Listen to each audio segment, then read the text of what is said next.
Bella raga, io sono Alex1999, oggi siamo in un nuovo video. Ragazzi, per questo video lasciate un pollice in su, iscrivetevi e premete la campanella così avete tutte le mie notifiche. Ragazzi, oggi faremo un video. Già avevo fatto un video, guardatelo, andate sul mio canale, lo troverete di sicuro, il penultimo video. E ragazzi, oggi ne faremo un altro con altri trick con il fidget spinner. Saranno 3 trick molto belli e molto semplici. Allora, mettiamo la telecamera così.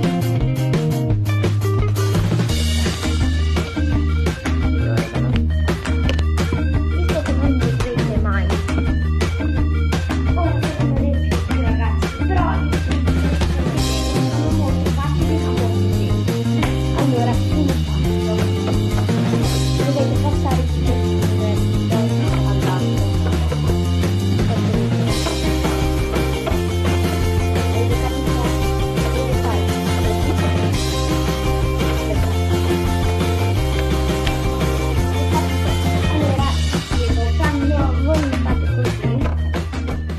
Sta a quel punto dove si ferma così, guardate. Sta fermo e poi si ferma, voi dovete fare